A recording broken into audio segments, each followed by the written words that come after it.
প্ৰায় 15 দিন ধৰি মাৰ ঘৰত আছিলোঁ আৰু আজি দুখমনিৰ ঘৰলৈ যাবলৈ ওলালোঁ। ইয়াৰ ৰাতিপুৱাৰ দায়িত্ব পালন কৰিছে আইতাকে নিবিড়ক ভাত খুৱাই দিছে।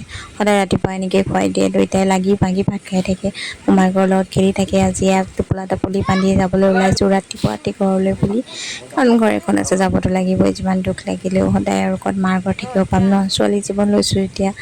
এনেকুৱাই আৰু সকলোৰে নহয় জানো, দুখটো লাগেই, উপায় নাই, গতিকে ওলালোঁ এনেকৈ ঘৰলৈ যাব।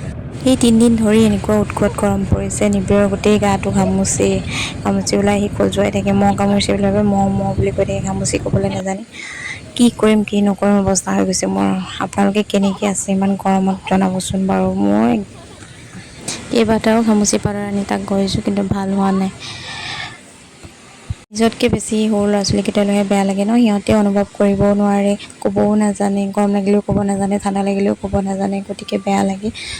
আৰু চবৰে চাগে ওলাইছে ঘামুচি ন, কেনেকৈ ৰাখিছে সৰু ল'ৰা ছোৱালীকেইটাক জনাবচোন বাৰু। মই মানে উপায় নাইকিয়া হৈছে, ঘামুচিৰ পৰা অত্যন্ত ঘামুচি ওলাইছে তাৰ।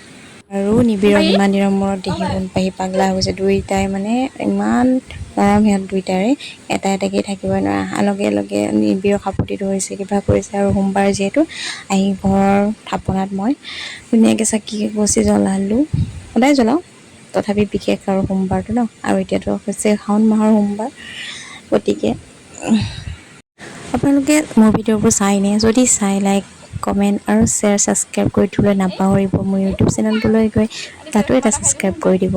গতিকে আজিলৈ এৰিছোঁ, নমস্কাৰ, বাই বাই।